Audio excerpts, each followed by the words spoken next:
Morning, everyone. We're having a cup of coffee with some friends. So what we decided to do, because we're always having coffee with people and we're always talking about different things, and it just gets lost, So we thought we would put the video on, and we'd do a few videos like we did last time with the refugees. I think Philip is here, Gavin's here, and Manya's here. And Gavin and Manya are two friends. Gavin's been Calais and played. You've been all over, haven't you? Yeah. Calais, Norfolk, Dunkirk, Idomeni, Echo.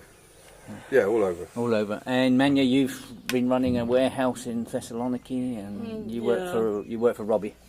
With Robbie. With Robbie, yeah. Robbie's a good friend of mine. I mean, Robbie, he was on the beaches here and everything, and Robbie's a character and a half. Yeah. So he stole my beer, load of them one day. It wasn't He Robbie. stole your no, beer? not He Robbie. It doesn't was drink. he doesn't drink. Volunteers. The volunteers that were with him. My Christmas beer was on the barbecue. It disappeared at 2:00 in the morning. Oh, So, yeah, I wasn't happy. But anyway, so what we thought we'd do, we just have a chat about things going on. I mean, what we were talking about, NGOs and the way they scream and shout in private and in public. They just go and hide. They don't want to get involved and things like this. That's what we were talking about just a minute ago. So anyway, let's start with Gavin. You must have seen this time and time again in all the places you've been. I've seen a lot of wasted energy, wasted effort, resources squandered. Yeah. I mean, I've never really gone into the background of it, looked into the corruption side of it, or but I've seen the inefficiency time and time again. Yeah. And this ability they have to sort of like distance themselves from these problems. For instance, in Grand Synth, when that was at its worst, when there were 3,500 people there, and there were only 8 portaloos, and Médecins Sans Frontières were in charge of logistics of the camp, and it took them pretty much the entire winter. It was like 3 or 4 months before they sorted toilets and showers out, and even when they sorted them out, nothing worked properly. And this, that's probably one of the biggest NGOs, and they were completely ineffective. Yeah, I done the same here in Karatepe, because they had half of Karatepe in the beginning, Maison Frontier. It's funny you mentioned toilets. I went down there and there wasn't one toilet working, and they hadn't been cleaned for 2 months. And I took a team down and we cleaned the toilets and everything else. And Maison Frontier told me never to come back to that site again, because that was their site. And 2 weeks later, I had to go back again because they still hadn't cleaned, and we took a load of disinfectants and brooms and stuff for the refugees and that. Whenever I never talked to anyone higher up than the people that were on the ground. So it would be like the geezer that was tasked with managing logistics, for instance. And the response is always, "My hands are tied." And the argument in Grand Synth was that they were held back by the French government because the French government were embarrassed about having to dispatch MSF on their own territory. It's like the civilised Western society having to use Médecins Sans Frontières to provide care for people in northern France. So they reckon that was partly their excuse, but there is no real excuse. Not when you've got the funds and the resources that they've got at their fingertips. It was shocking. We've seen it here, on the island. We have everyone here, from the UNHCR to Maison Frontière to IRC to Red Cross, or everyone's here on this island. But what have they done? Well, the same in Grand Synth. People would have, without a shadow of a doubt, people would have frozen to death. Same here. Well, we did have people die. We had people die in the snow. But it was purely down to independent volunteers that people didn't die in Grand Synth. We were every night we were running through the woods. That we were stopped taking. The government stopped us taking tents, blankets, food, firewood. We were banned from taking it in, and we found routes in. We were running through the woods. It was like some prison break drama, we worked out when the guards were crossing each other at a certain point, and then we take stuff in. But none of the NGOs were doing anything. Yeah. And it was purely down to independent volunteers. And that happened here. I mean, we were smuggling people down to Mytilene, the women and children in cars and stuff, and they put up roadblocks and things like that. And we were doing exactly the same here. And we have done in other things. We've had to get telephones into certain places for people because they want to speak to their loved ones at home.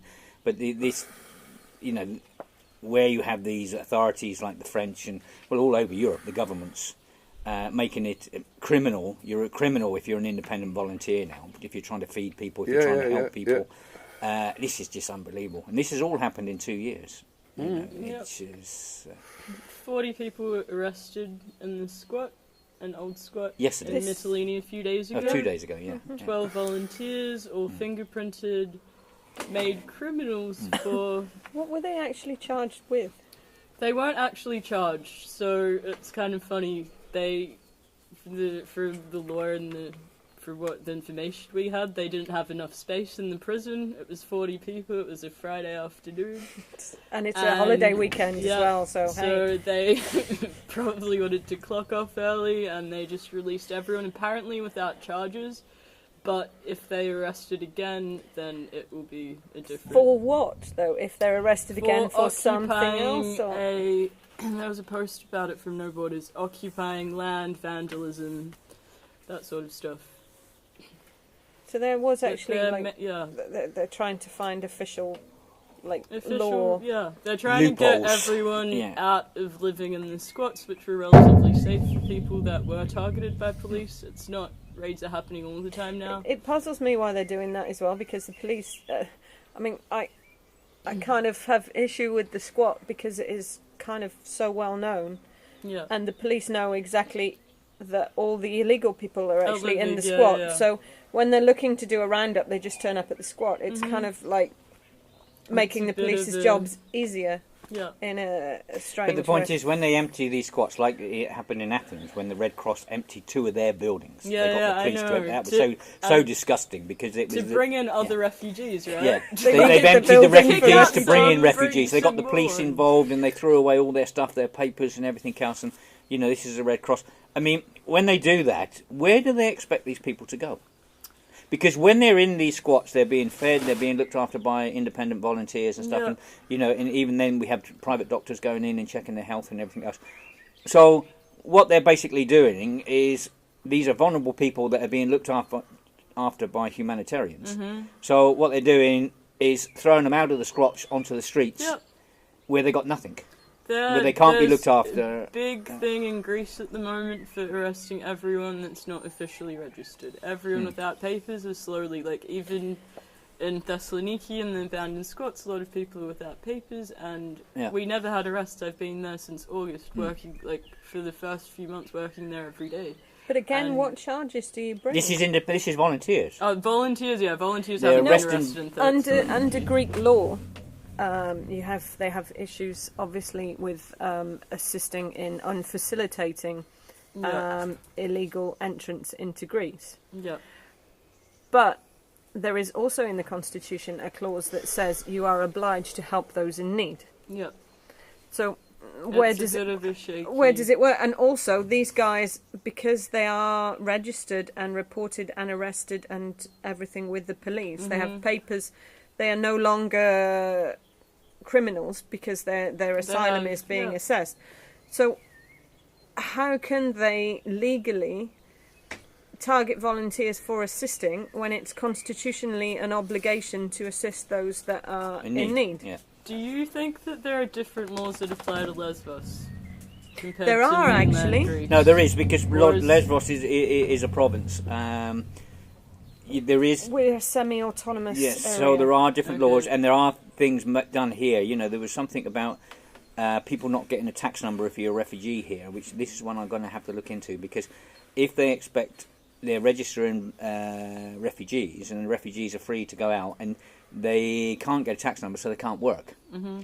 So what do they expect them to do? Yep. You know, if they can't get a tax number, they can't work, they can't feed themselves, So what they're doing, they're creating like a mafia-style slave labour thing. So it's off the grid, so no one, these rich people can have them digging their fields and picking their olives and doing everything else for nothing, just for a meal a day. That's what they're creating because these people can't get a tax number. Yep, that's what... The people that create this situation should be investigated because what they've created here is wrong. If you're going to say that someone's free to live in Greece for 3 years or any other European country for 3 years, then they should be contributing to the health of that country by working, by paying taxes, by paying rent, by shopping in the shops and spending their money in the shop, which is economy. That's what it's all about. To block that and say no, you're free in Greece for 3 years, but we're not going to give you tax papers here on this island. I mean, whoever said that needs to be looked into. So the boys that have been given their asylum, or anyone who's been given their asylum, will only get now aid from the government or the UNHCR, whoever's officially paying the money, but it all comes from the EU.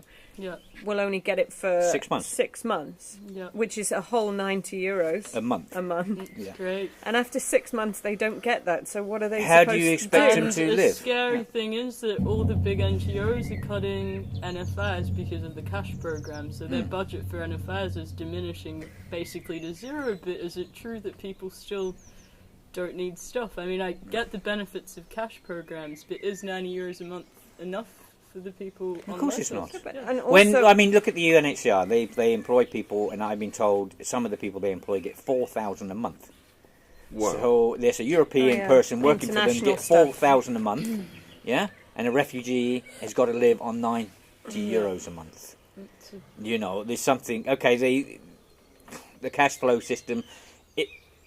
has good and bad sides, actually. Yeah. The there thing are is, good and bad if the sides. European Union and the European Commission and European Parliament, I mean, the European Commission, everyone knows I hate this thing because they're ruling Europe at the moment and European Parliament is a puppet. But if they really want the refugees to stay in Greece here because they don't want them in Europe, then they should pay for it. Yep. And they should put into place proper conditions for the refugees to live here, to work here. They should put the finances. How?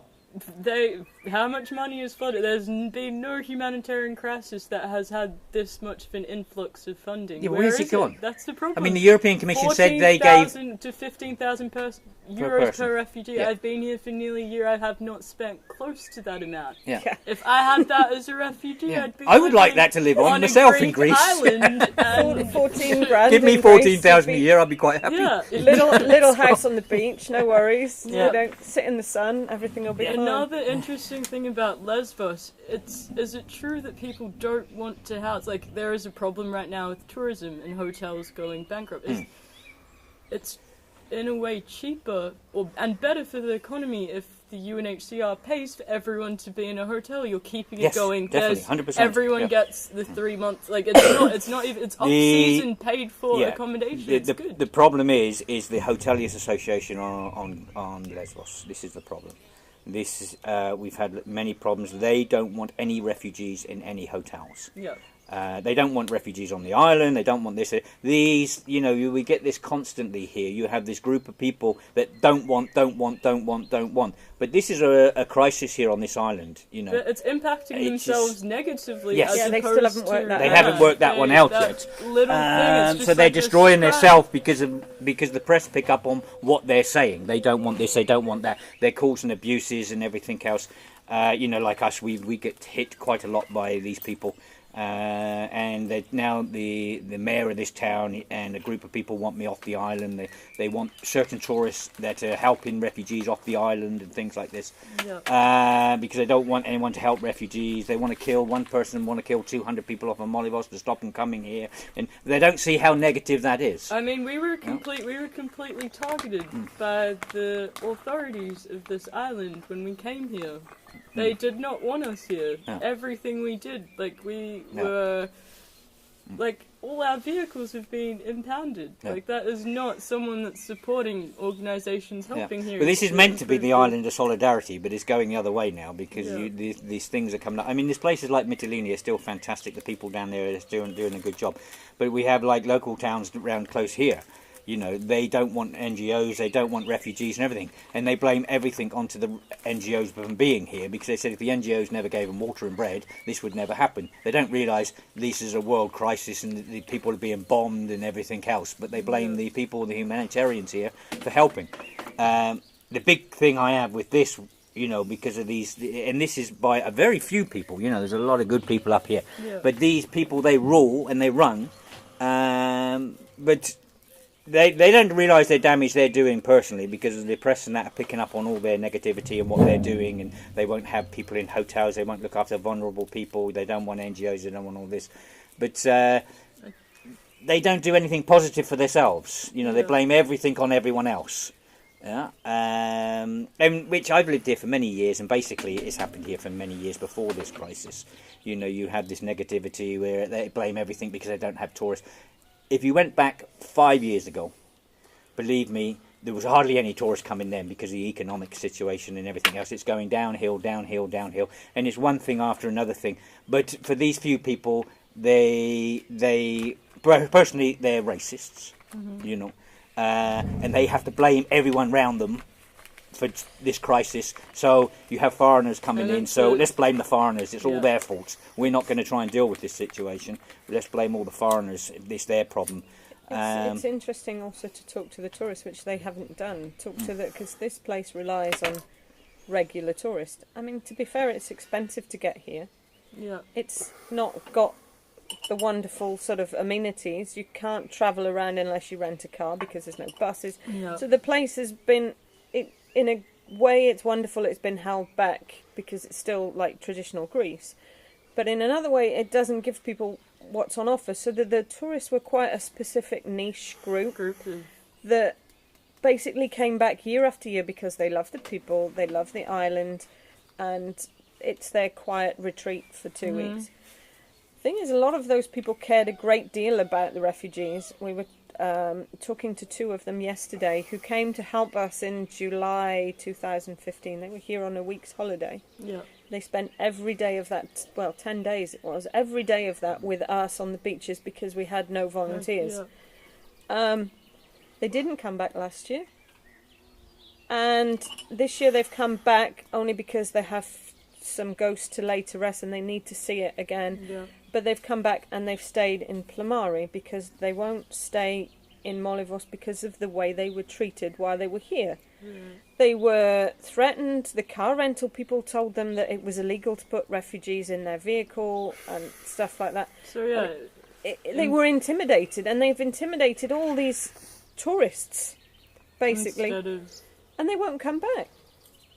These things, the problem is with this, because a lot of these tourists come twice a year. They love Molivos, and Molivos is their second home. And the Mount say to me they would never ever come back to this island again. So the island, and I said, look, there's a lot of nice places on the island, believe me, to see. There's a lot more. The island's massive, you know. And this is the thing, I keep getting attacked by these people from here, saying Kempson's ruining our tourism, Kempson's doing this and Kempson's doing that. But the point is they're doing it. Yeah, they're literally destroying themselves, you know, because they don't want this happening. But it's not our fault it's happening. Yeah, we're here. If we wasn't here, how many bodies would be on these beaches? They wouldn't have tourists for 50 years. Yeah. Because this would be known as the death beaches around here. You know, it's because we have the independent volunteers rescuing people by the thousands, and they have done. I mean, last week, okay, we had another accident here and we couldn't help, but we lost a few people, but 2 were saved, you know. But if there wasn't independent volunteers here, the state of this place would be incredible. You know, it would be absolutely incredible. All these bodies on the beaches and everything else, and it would be a stigma that would stick to this island for years to come. You know, instead the island's known as the humanitarian island. It's known as the island of solidarity.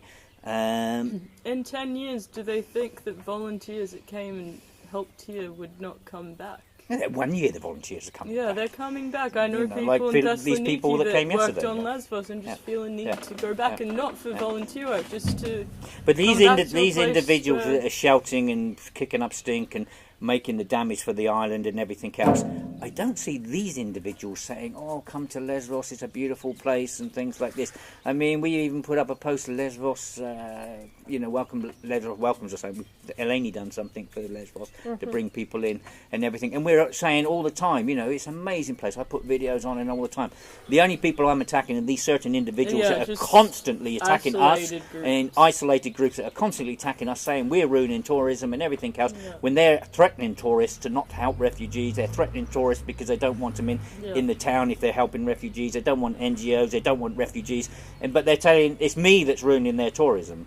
I don't think they've understood at the moment, especially when you have a tourist town, you're meant to welcome everyone because you're a tourist town, and tourists come from all around the world. When we don't want black people swimming in our seas. I mean, that to me is disgusting. And the amount of stuff they put on social media, it's just mind blowing.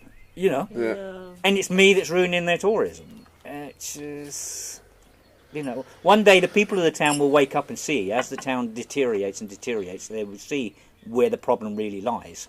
They won't at the moment because these people on top, they rule and they think they're gods and they can do what they like. But one day they're going to wake up and see, Jesus, what happened here? But then you go down to Mytilene, and Mytilene is completely different. The people in Mytilene, they still have their problems. But the point is, if you walk in Mytilene, you see the refugees are on the streets talking with the Greek people. There's actually Greek people fall in love with refugees and vice versa, and it's becoming a community. It is, and you see them in the coffee shops, you see them in the restaurants. They still have problems. There's still right-wing people in restaurants that don't want refugees in their restaurants. But at the end of the day, once they see their restaurant that next door making money, then they're going to open up. It's the same as these people here that said that we're talking about the Hoteliers Association don't want people in their hotels, the refugees and that. These people's hotels, they don't have the money to fix the hotels. There are certain laws, the balconies have to be a certain size, they have to have double glazing and stuff like this, and they don't have the finances because of the economic crisis to put their hotel into these positions where they can, for tourist boards around the world, they need a certain thing, and they can't do it. So for them to have this extra money in the winter months and stuff, exactly, they'd be able to resolve all these problems. They can solve their problems, like and not just their problems, the refugees' problems. Yes, it's got like common sense. It just that doesn't apply in this situation, does it? It doesn't. Common sense doesn't apply. No. This is control. These people that are causing a lot of these problems have always had this control, and they think they're going to lose it, But rather than go with it and help it and say, okay, then we need to deal with this, and we need to be this island of solidarity, because if you can keep up this thing, this is the island of solidarity for the world, this place is going to need more hotels in the future. Because there's so many people want to come here and see, the island of solidarity and everything else, and it's going to grow something chronic, but you have this complete negativity all the time, trying to destroy this. And then they moan, oh, we're 80% down. A lot of people that said we're 80% down last year, I've seen 3 or 4 of them now, and they got brand new cars. They got brand new one's got a brand new pickup truck, and another's got a brand new car. And 3 or 4 of them I've seen, more than that, I think. I'm still driving around in this 3-cylinder, and they're saying Kempson made all the money, and we done all the work, and we helped all the refugees, and Kempson just took the money, and all the NGOs took the money. But they're all driving around in brand new cars, and they were saying that they were 80% down in tourism. I mean, if you're 80% down on your business, the last thing you do is go out and buy a brand new car, because that doesn't happen. But you can see a lot of these people that are shouting they're 80% down, they were making money from NGOs. They were making money in different ways, in insurance companies and like the vans and stuff they were insured out here, renting land to NGOs and stuff like this. They made some money other ways, opening their hotels to certain NGOs. And there's one person in particular, they opened their hotel to an aid agency, yet they told everyone else they're not allowed to have people in their hotels. They can do it, but no one else is allowed to. Anyway, we'll shut this one down and we'll open up another one. So. Okay, everyone, I'm going to open up another one. We'll just shut this one down and open up another one.